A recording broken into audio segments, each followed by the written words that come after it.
to Metropolitan Job Getcha of Pisidia, Ecumenical Patriarchate, Metropolitan of the Ecumenical Patriarchate, the permanent representative of the Ecumenical Patriarchate to the World Council of Churches, and the Dean of the Institute for Orthodox Theology, Higher Studies at Chambézy, co-chairman of the Joint Orthodox and Catholic International Commission for Theological Dialogue. He's going to talk on dialogue concerning the social teaching of the Church. Welcome, Metropolitan Job Getcha.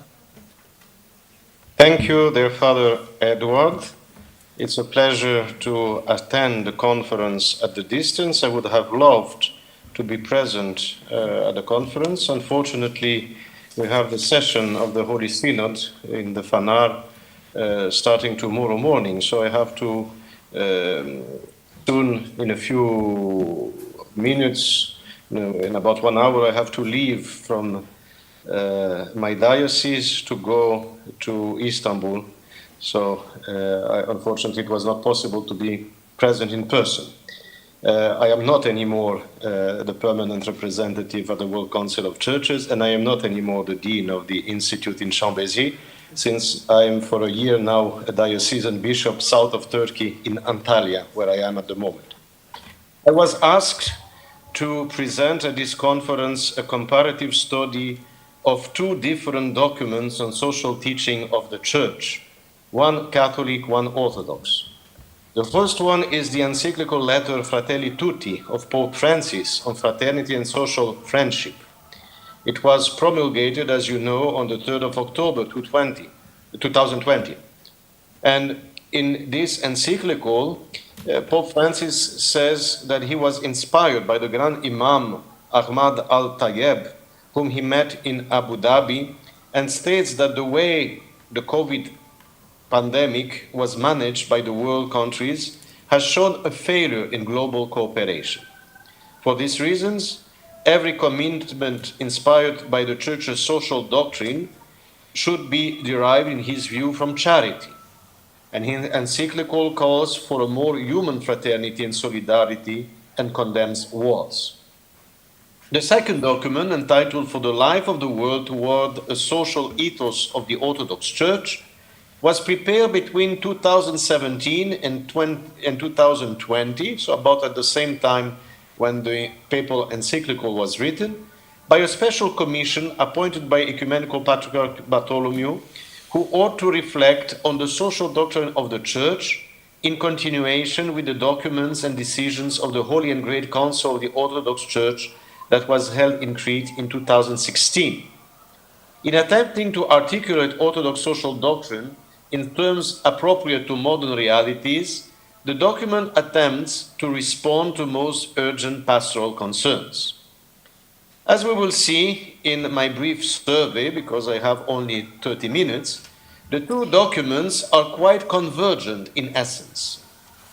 In my comparative study, I shall focus mainly on the problems of the resurgence of nationalism, violence, and war, the potential danger of the digital revolution and of individualism, the issue of migration, the notion of human rights and just economy, and on the necessity of interreligious dialogue.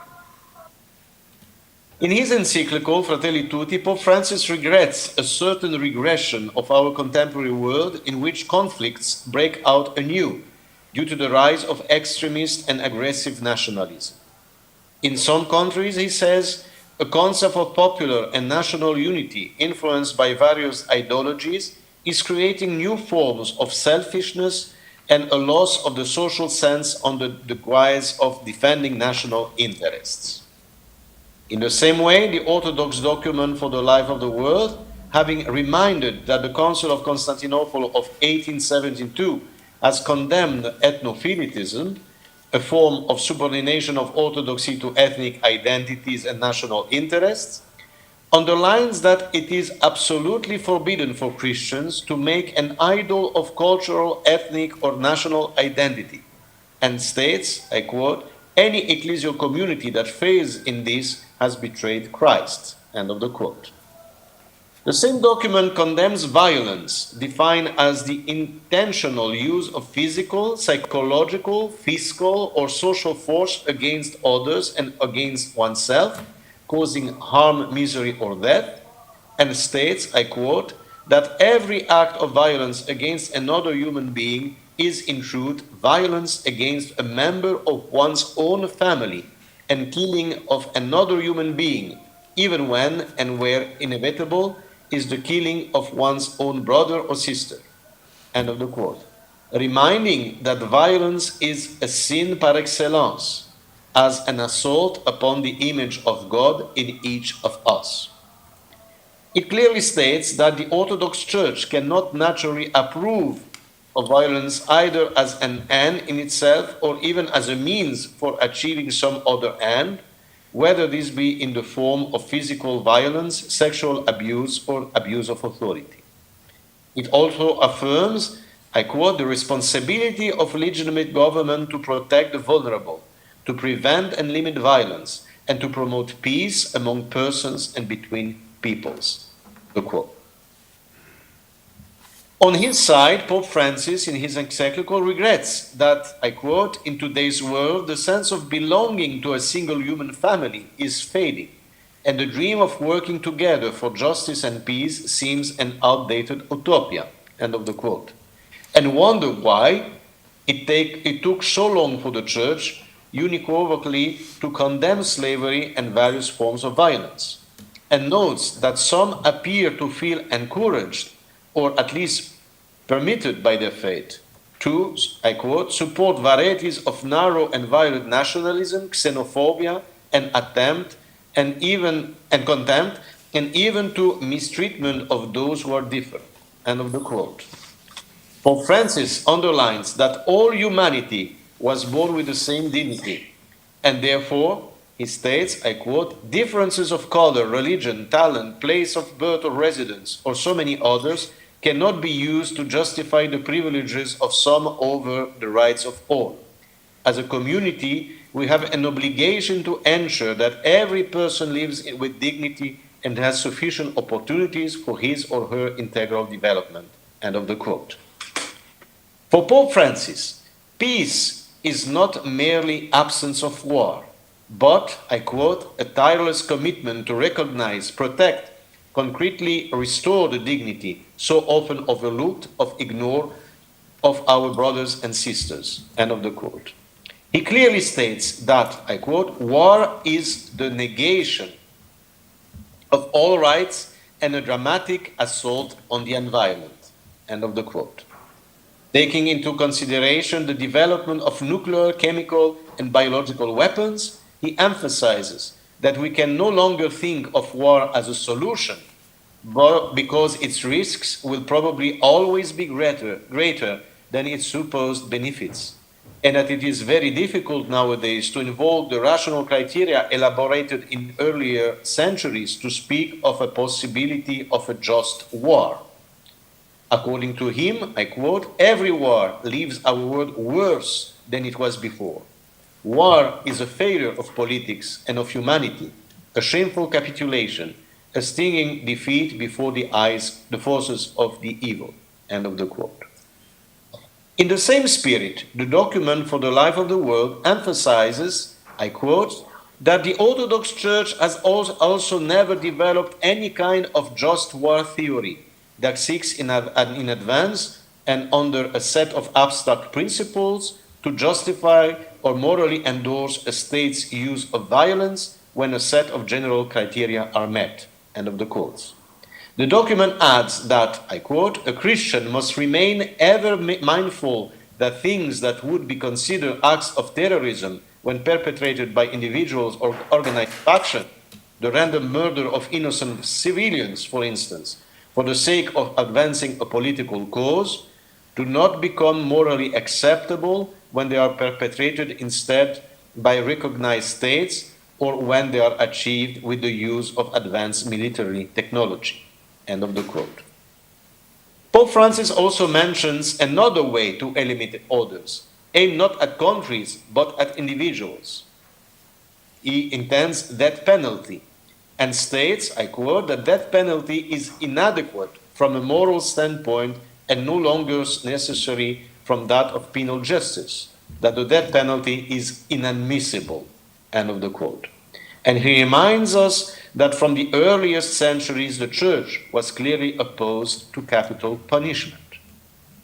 The Orthodox document also states that, I quote, "the Orthodox Church rejects capital punishment and does so out of the faithfulness to the gospel and to the example of the Apostolic Church," end of the quote, and underlines that, I quote, "it upholds the laws of forgiveness and reconciliation as the chief imperatives of Christian culture, while ever pointing to the potential and promise of transformation in Christ," end of the quote, emphasizing that the New Testament as a whole consistently demands of Christians that they exercise limitless forgiveness. Pope Francis also stresses in his encyclical, I quote, that forgiveness and reconciliation are central themes in Christianity and in various ways in other religions, end of the quote. Pope Francis also condemns in his encyclical the digital campaigns of hatred and destruction, and observes that, I quote, "digital media can also expose people to the risk of addiction, isolation, and gradual loss of contact with the concrete reality, blocking the development of authentic interpersonal relationships," end of the quote.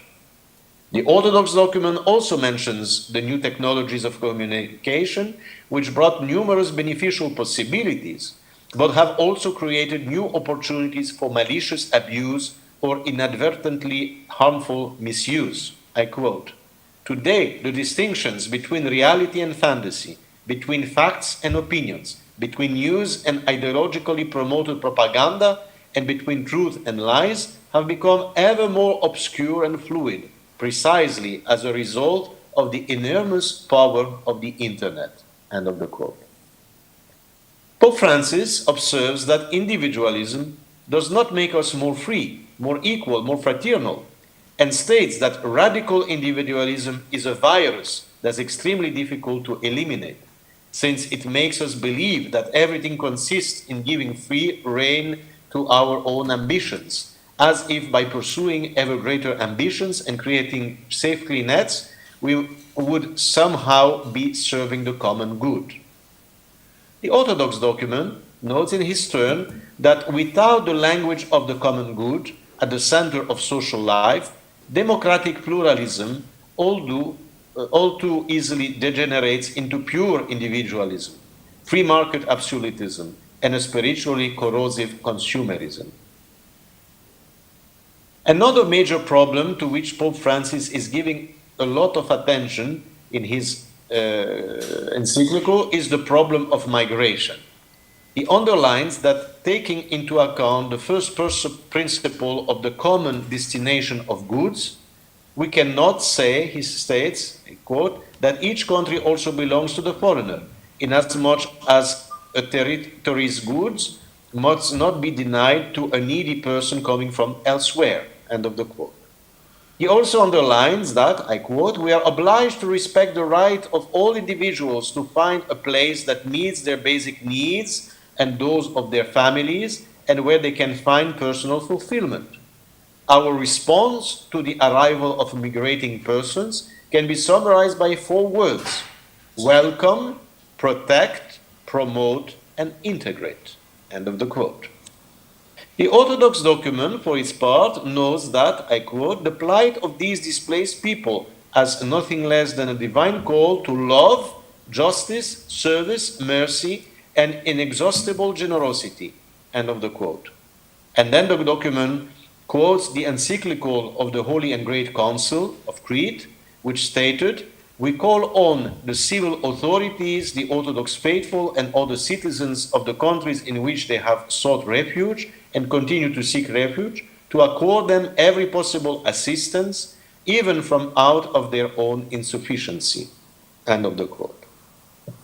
The document for the life of the world also emphasizes that human rights offer a kind of neutral grammar by which to negotiate civil and legal mechanisms for the preservation of human dignity, general liberty, social stability, equal rights for all, complete political enfranchisement, economic justice, and equality before the law, as well as the institution of international conventions for the protection of the rights of minorities, migrants, and asylum seekers, and against war crimes and crimes against humanity, and suggest that Orthodox Christians, I quote, should happily adopt the language of human rights when seeking to promote justice and peace among peoples and nations, and when seeking to defend the weak against the powerful, the oppressed against the oppressors, and the indigent against those who seek to exploit them. End of the quote. Pope Francis, on his turn, underlines in his encyclical that social friendship and universal fraternity necessarily call for an acknowledgement of the worth of every human person always and everywhere. He warns the reader about the possible misunderstanding of the concept of human rights understood as individualistic rights, and underlines that the world must ensure human rights, personal and social, economic and political, including the rights of nations and of peoples. And that it is, I quote, important to reinforce the bond of fundamental human rights in order to help and to ensure a dignified life for all men and women of East and West, avoiding the politics of double standards. End of the quote. The Pope notes that many migrants have fled from war, persecution, and natural catastrophes, while the Orthodox documents also states that the 21st century dawned as a century of migrants and refugees fleeing violent crime, poverty, climate change, war, drought, economic collapse, and asking for safety, sustenance, and hope. Pope Francis considers that the development of a global community of fraternity based on the practice of social friendship on the part of peoples and nations calls for a better kind of politics and truly at the service of the common good. And in the same way, the Orthodox document states that without the language of the common good at the center of social life, democratic pluralism all too easily generates into pure individualisms, free market absolutism, and spiritually corrosive consumerism. The Orthodox document also condemns the deification of profit, the pervasive modern ethos of consumerism, and the base impulses of racism, sexism, and egocentrism, which it considers as the origin of modern slavery. The Pope also criticizes consumerist individualism, which has led to great injustice. He also regrets that the response to the financial crisis of 2007-2008 did not provide an opportunity to develop a new economy more attentive to ethical principles. The Orthodox document advocates for a just economy or business that ensures not only the reasonable productivity and respectable pay of workers, but their opportunities for sufficient rest from work, and protects them against abuse, humiliation, neglect, and cynical exploitation. In the same spirit, Pope Francis considers that politics must not be subject to the economy, nor should the economy be subject to the dictates of an efficiency-driven paradigm of technocracy. In Fratelli Tutti, Pope Francis underlines that the different religions, based on their respect for each human person as a creature called to be a child of God, contribute significantly to build fraternity and defending justice in society. Therefore, according to him, I quote, dialogue between the followers of different religions does not take place simply for the sake of diplomacy, consideration, or tolerance. End of the quote. He believes that a journey of peace is possible from between religions, since God's love is the same for everyone, regardless of religion. In the same spirit, the Orthodox document states that the Church thus seeks dialogue with other religions, traditions, not out of any desire to alter the deposit of her faith, much less out of anxiety regarding that deposit's sufficiency, but out of a reverent love for all who seek God and His goodness, and in a firm certitude that God has left no people without share in knowledge of His grace and glory. At the same time, knowing that God reveals Himself in countless ways and with boundless inventiveness, the Church enters into dialogue with other faiths, prepared to be amazed and delighted by the variety and beauty of God's generous manifestations of divine goodness, grace, and wisdom among all peoples. Pope Francis underlines that as religious leaders, we are called to be true people of dialogue, to cooperate in building peace, not as intermediaries, but as authentic mediators. Each one of us, he writes, is called to be an artisan of peace by uniting and not dividing, by extinguishing hatred and not holding on to it, by opening paths of dialogue and not by constructing new walls. End of the quote. The Orthodox documents states in the same spirit, here I quote again, the Orthodox Church seeks, moreover, to make common cause with all persons and peoples who cultivate and guard the things of the Spirit over against the corrosive materialisms of the modern age, and with all who share her abhorrence of those forms of religious extremism and fundamentalism that blasphemously associate their hatreds, bigotries, and violences with the name of God. End of the quote. And then the document for the life of the world quotes once again the encyclical of the Holy and Great Council of the Orthodox Church, stating, I quote, honest interfaith dialogue contributes to the development of mutual trust and to the promotion of peace and reconciliation. End of the quote. To conclude, it is appropriate to underline the convergence of these two documents, which are very different in their nature, since one is a pontifical encyclical, the other a study by theologians, but that were written more or less at the same time. Thus, despite their different nature, they are animated by the same spirit, which is inspired by the commandment of love. As Pope Francis puts it, the deepest conviction of the Christian faith is, I quote, the inalienable dignity of each human person, regardless of origin, race, or religion, and the supreme law of fraternal love. End of the quote. Or, as the document for the life of the world express it, I quote again, our actions are to flow from the love of God and loving union with Him in and through Christ, in whom we meet and treat our brother and sister as our very life. This communion with Christ is the face of our neighbor, is what lies behind the first and great commandment of the law to love God with one's whole heart and one's neighbor as oneself. End of the quote. Therefore, there is a perfect harmony in the social doctrine of the Roman Catholic Church and the Orthodox Church, fostering a culture of love and solidarity. This is based on the conviction that every human being is created in the image and likeness of God, a thesis particularly present in the Orthodox document, which makes all humanity a brotherhood. As the Orthodox document explains it, being made in the image and likeness of God, each person is unique and infinitely precious, and each is a special object of God's love. End of the quote. All Christians are called always to seek the image and likeness of God in each other. And the desire of Pope Francis in publishing his encyclical in these troubled times was precisely to acknowledge the dignity of each human person and contribute to the rebirth of a universal aspiration to fraternity, fraternity between all men and women, believing that, I quote, the different religions, based on their respect for each human person as a creature called to be a child of God, contribute significantly to building fraternity and defending justice in society. This is the quintessence of the social doctrine of our both sister churches. Thank you for your attention.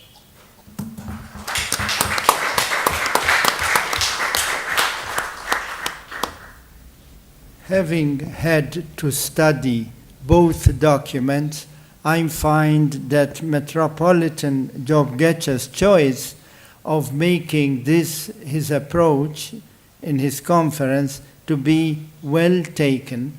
And we have now time for one question. Is there Anybody who wants to raise a question or make some comment? Oh, yes, please. Igor Shaban, Ukrainian Greek Catholic Church from Kyiv. You know, right now is bombing alarm is starting in Kyiv. This few minutes, so the people are hiding in shelters. But I have questions to Metropolitan. As I understood, we have as a Catholic Church and Orthodox Church very same point of view on social doctrine and justice and peace understanding. But as we see from the Russian Orthodox Church of Moscow Patriarchate, I'm not sure they have the same point of view. It's I fully understand the Catholic point, but as I heard you from the Orthodoxy, do I understand right? You have different point of view on the social doctrine and justice and peace situation, or how you can explain that Orthodox Church of Moscow Patriarchate blessing its soldiers to make aggression to another people? Well, I want to underline once again that the two documents that I have chosen, the document, the papal encyclical Fratelli Tutti, and the theological document of the Commission of the Ecumenical Patriarchate for the Life of the World are exactly on the same line. And both documents condemn very clearly the war. That war is inadmissible on the basis of the gospel. So I would say that any attempt to justify any kind of war is anti-evangelical. Now, what is very interesting, of course, I had only half an hour, and I was asked to compare two very long documents, so I didn't have time to go more into details. But it is very interesting. You could compare. You could go and study another so-called Orthodox document, which is the document of the social doctrine of the Orthodox Church published by the Moscow Patriarchate in the year 2000, and which was very warmly welcomed at that time by the Roman Catholic Church. And if you see in that, if you go to see in that document, you will see a whole paragraph of justification of war for national interests. So I think that the source of interpretation given now by Patriarch Kirill about the war in Ukraine is inspired by nationalism and by politics of the state. It was already well articulated in their document of the social doctrine of the Russian Orthodox Church, published in 2000. But this document definitely does not reflect the mind and the spirit of the gospel. Well, thank you very much. Now we have a break.